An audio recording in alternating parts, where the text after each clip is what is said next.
tissues.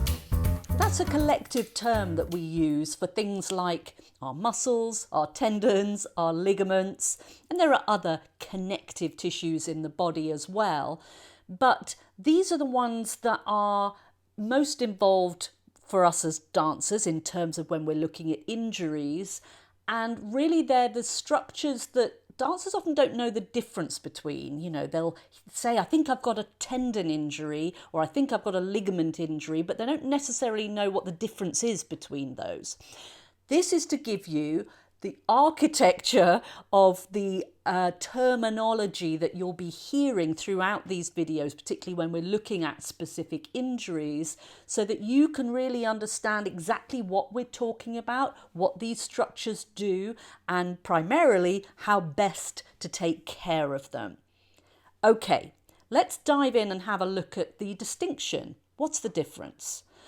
Muscles. Now, most dancers are familiar with what a muscle is. You can see them, you can feel them, you know what they do. They contract to move the bones of the body around, and they can stretch at the same time. So they have this elastic quality.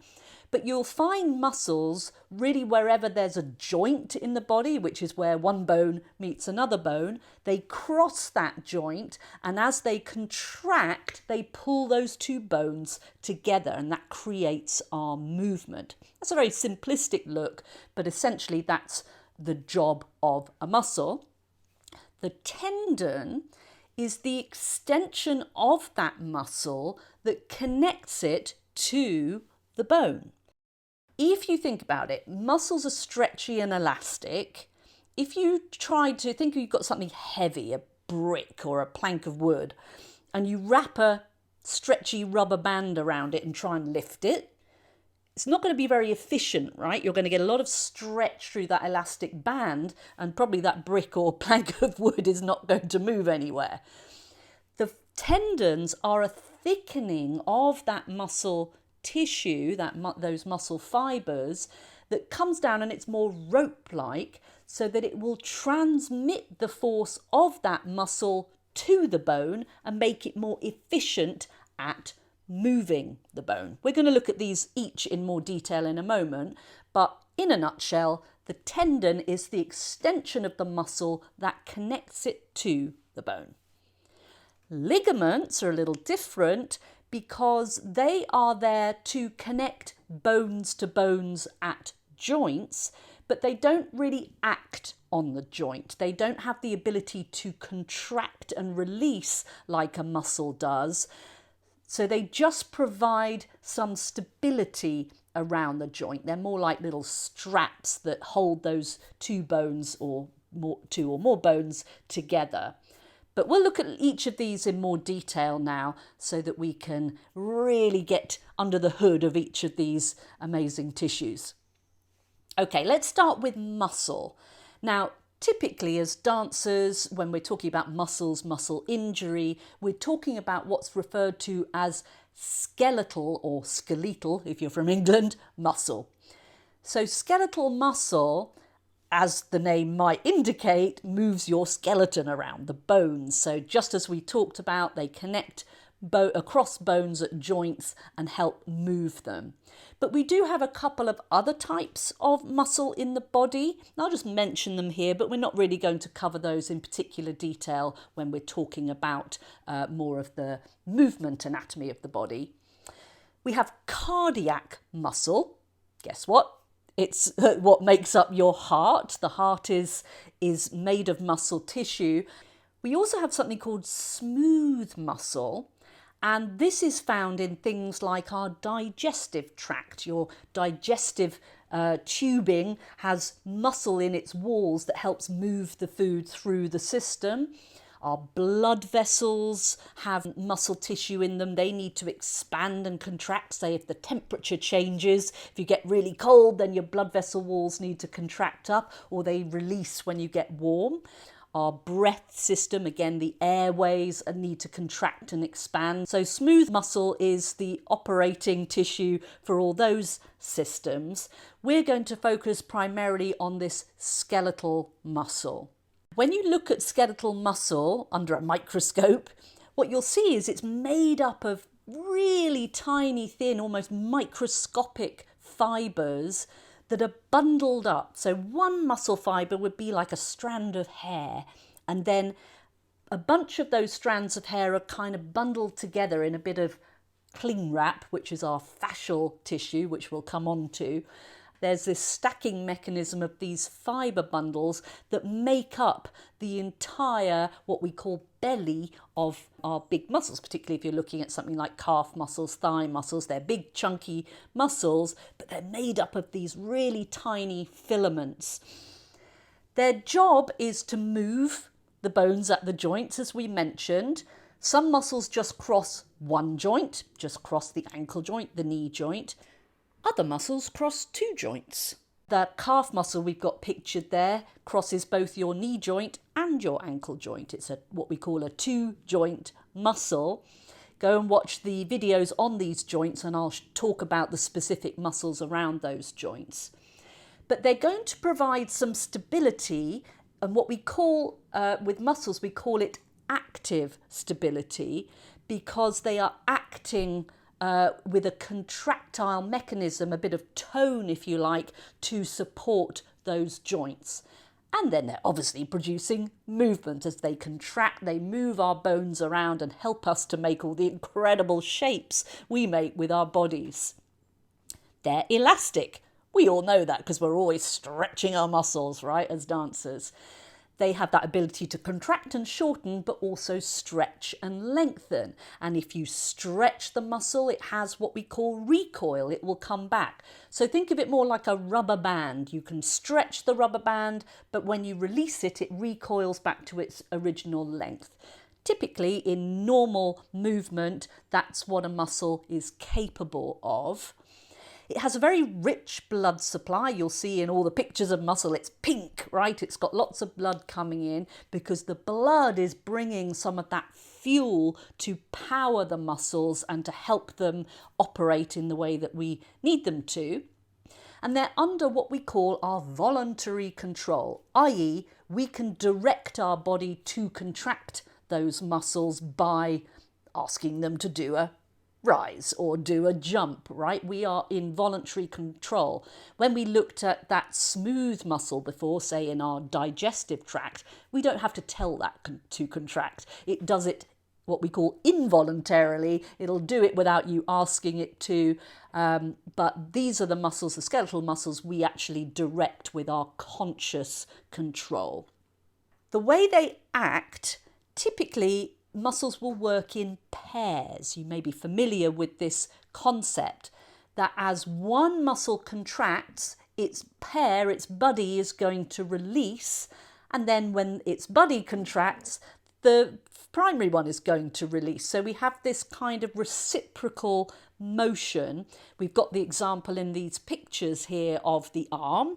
You've got the biceps muscle you're familiar with on the front of the upper arm and the triceps muscle on the back of the upper arm. So as we lift something like a book or a water bottle or something up, that biceps is contracting, the triceps is releasing, but it doesn't let go altogether. It's not like it completely switches off. It's giving a little bit of control, particularly if you look at that lower picture when we're lowering down a heavy weight. If that biceps just let go, you drop the thing, right? So although it's primarily that triceps that's contracting to lower the arm or extend that elbow outwards, the biceps is relaxing, but it's providing a little bit of contraction, a little bit of control in order to slow the rate of descent so that you don't drop whatever it is you're putting down. Those particular types of contraction have different names. When that muscle is contracting and shortening and bringing that heavy weight towards the body, we call that a concentric contraction.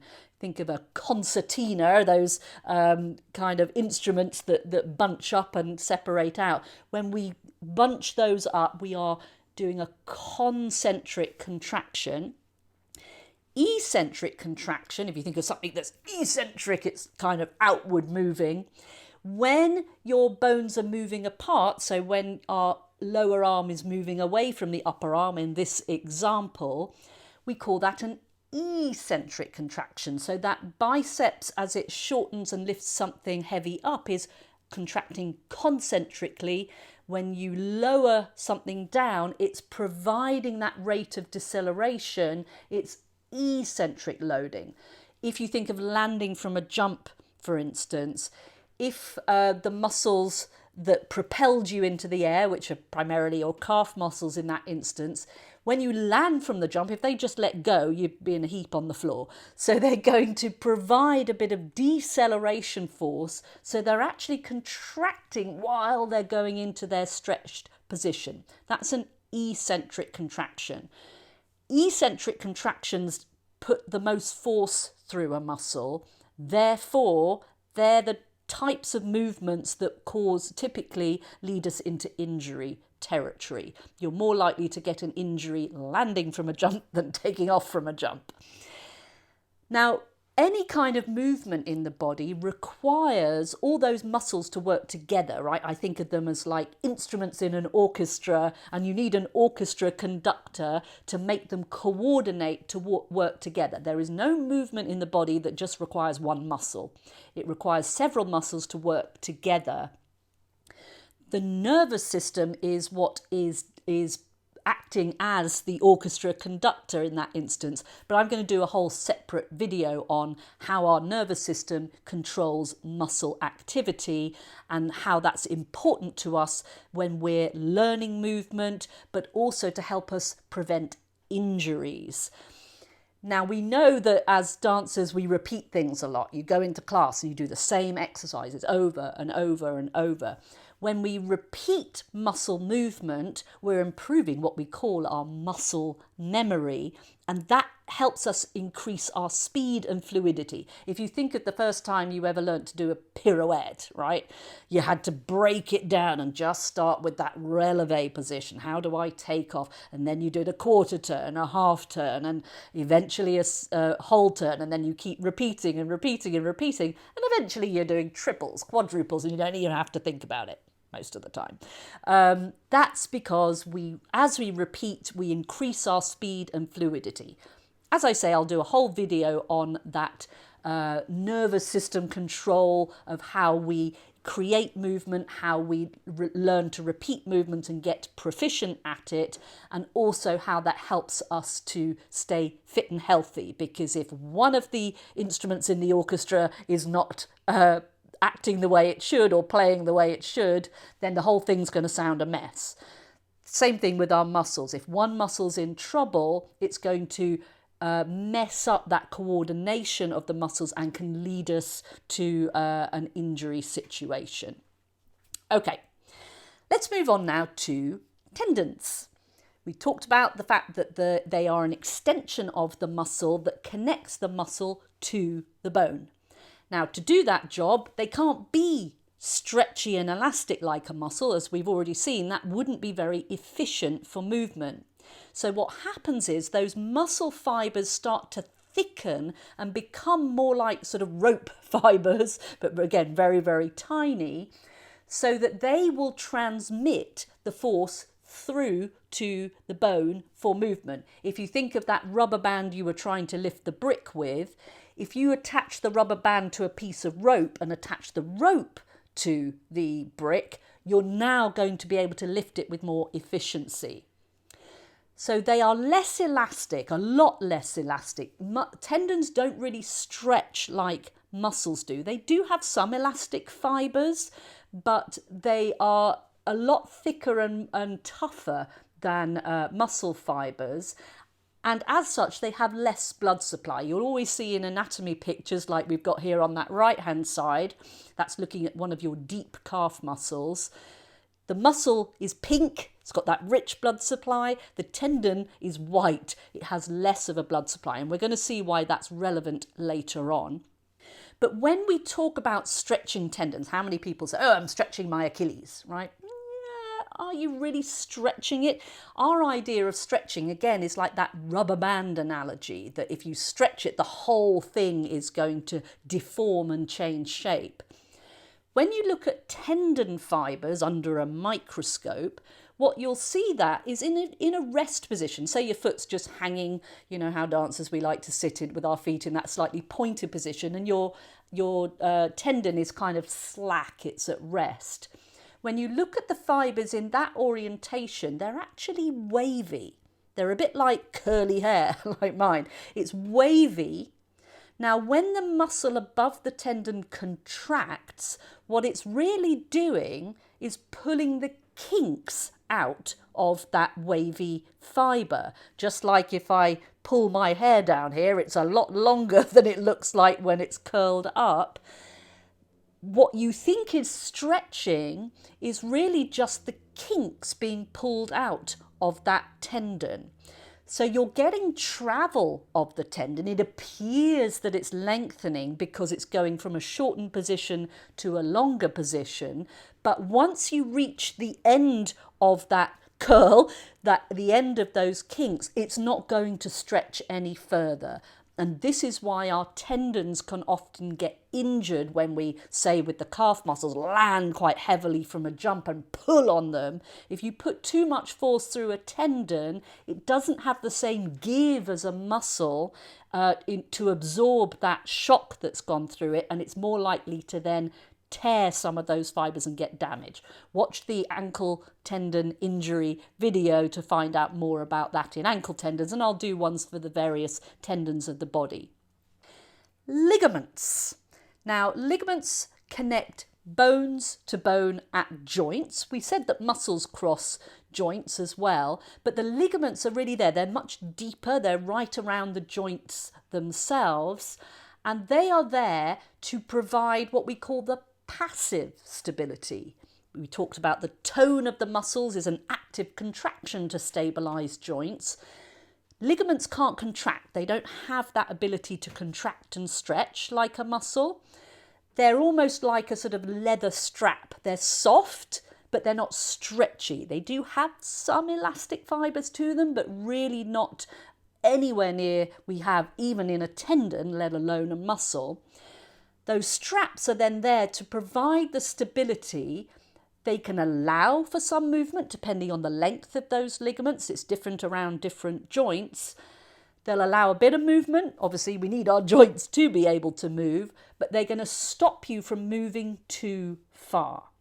Although they don't have that elastic, stretchy property in the same way that tendons have or muscles have, tendons have less than muscles. They're kind of like in a step fashion here. But they do have what's called plastic properties. Now, plastic refers to a structure that if you put a prolonged force through it over time, it'll start to give. But because it's not elastic, it doesn't have that recoil, that spring back effect. If you think of, we talked about a rubber band for muscle, you stretch it, you let go, it'll ping back. And if you let go of one end, it's going to slap you right as it comes back. A ligament is more like chewing gum or blue tack. If you stretch it, it will have that plastic property, but you need to put a lot of force over time in a ligament to get that. It's not just going to do it in one movement, but over time, if you start to pressure that ligament, it will start to give. But just like if you pulled that bit of chewing gum, if you let go, what happens? Droop. It doesn't spring back.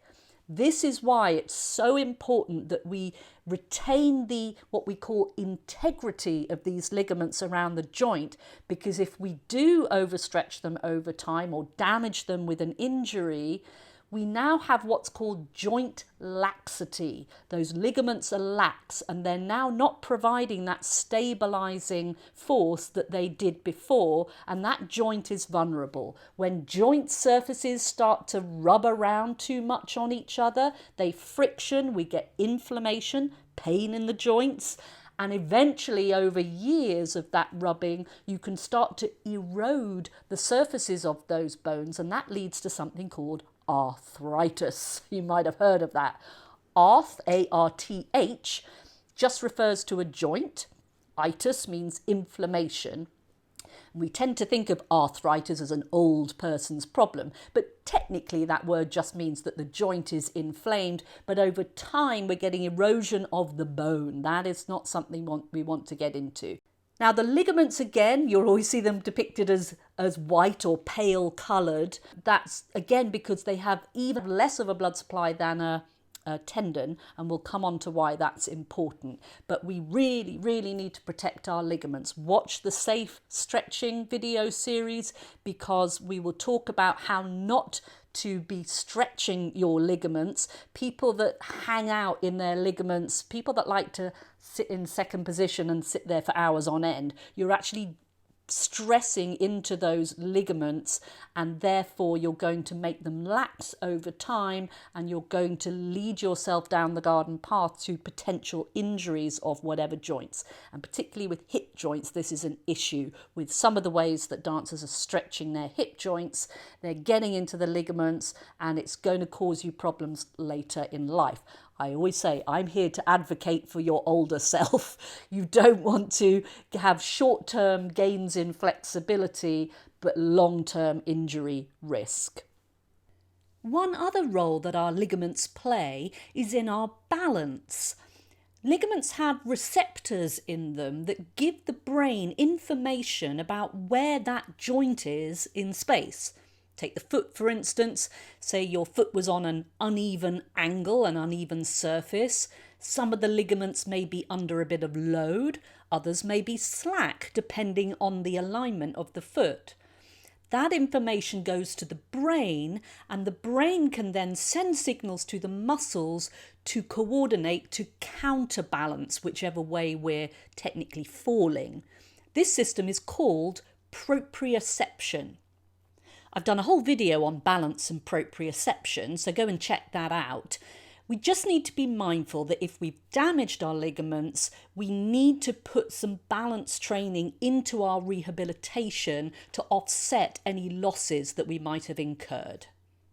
Let's have a look at one more tissue that I didn't put in the title of this because I'm going to do a whole video on this itself. It warrants it. Fascia. Again, you might have heard of fascia, but a lot of people don't understand what it is. It's another connective tissue, a soft tissue, but it's more like a membrane, a sort of film, if you like, that coats all the structures of the body. All your bones are coated in fascia, all your muscles are coated in a fascial bag. Even those individual muscle fibres we looked at have their own fascial coating. All the organs of the body have their own fascia, the nerve tissue. It's everywhere, which is why we need to look at it in more detail on its own. But I just wanted to put it here so that you didn't think I'd missed it out. But go and check out the video on fascia, because it's very important that we understand the difference between, say, a tight muscle and fascia that's under tension, because the way that we need to release those tensions will be different depending on which tissue is involved. So I'll give you a whole video on fascia so that you can really start to understand it and understand how to take care of it, because I see a lot of people abusing their fascia in the dance world, and we really need to understand it's a highly intelligent tissue. It knows what it's doing, and we need to work with it and understand why tensions are happening in certain areas of our fascia and how to offload that so that we don't stress it too much. When we talked about ligaments there earlier, ligaments really, although we kind of pulled them out and looked at them as individual structures, they're really just a continuum or a thickening within the fascia that is running all throughout the body without stopping. Muscles, we tend to chop them up and say, this is muscle A, this is muscle B, but their fascia keeps going, their bag keeps going, and it keeps going and blending into the ligaments around joints and then blending up further. So it's a continuous structure. It's just easier when we're learning anatomy to kind of chop things up, but don't lose that big picture that the fascia gives us. Go and check out the fascia video for more on that. Just to finish off here, we're going to look at the healing rates that apply to these three types of tissue that we've looked at today. So this is important as you come into watching different injury videos, knowing which structure was injured, what its blood supply is and what its typical healing rates are is important to know when we're getting into the rehabilitation phase of injury. Now, these ones I've given you today are very broad generalizations of healing times. These are going to be very specific to the type of injury you've done, the severity of that injury. But this is just a sort of broad umbrella window that you can look at in terms of how long these tissues take to heal. It's the question I get all the time: how long is it going to take to get better? Let's look at muscles first. We saw they have a rich blood supply. The more blood that a tissue has coming into it, the quicker it is to heal, because the blood brings the healing ingredients with it. Therefore, it's got more blood vessels in it and it's going to have quicker access to those healing ingredients. So muscles are typically faster at healing. So if you've got a little muscle strain going on, average window is anywhere from 2 to 4 weeks, depending on how bad the injury is. If it's very severe, it might be longer than that. But typically, you're not necessarily going to be feeling the symptoms for all that time. Your symptoms might have gone after 1 week. You're thinking, oh, it's fine. But always remember, pain does not indicate whether something is healed or not. There's a whole video on pain and how it's not what you think it is, and it's not always telling you what you think it's telling you. Just because pain goes away doesn't mean that the injured area is completely healed. So our symptoms have gone, but the muscle in this instance is still repairing itself and healing. So we still need to be taking care of it really up to a month after the injury, so that it's really being given time to fully recover. When we look at tendons, they have more of that sort of medium blood supply. They don't have as much as a muscle, but they don't have as little as a ligament. So they've sort of got this medium window of healing rate. And the average healing time for a tendon injury is anywhere from 4 to 6 weeks. But again, if it's very severe, if you've really torn the whole tendon, then that's going to be a lot longer to heal. But look at the specific injury videos on tendon injuries, and I'll give you more specifics depending on the type of injury you've incurred. Ligaments, as we saw, they have the least blood supply of these soft tissues. Therefore, their healing rate is slower. So any ligament sprains, the term sprain refers to ligament, strain refers to muscles and tendons. The average healing time for a ligament injury is anywhere from 10 to 12 weeks. If you've just done a little kind of crank of an ankle sprain, you might be back to class after a couple of weeks or doing full jumps and things 2 to 3 weeks later. But those ligaments are still recovering for a long time after, because of that slow healing rate related to level of blood flow. So we really need to take care of those ligament injuries and be mindful of the fact that they're still doing their recovery time, even though we might be feeling better. Overview there of our soft tissues for the body. Really important to know which tissues you're dealing with when you have an injury, because we're going to have to target them with different approaches when we come to our rehabilitation phase. But now you're a little more educated on all the amazing tissues we have in our bodies.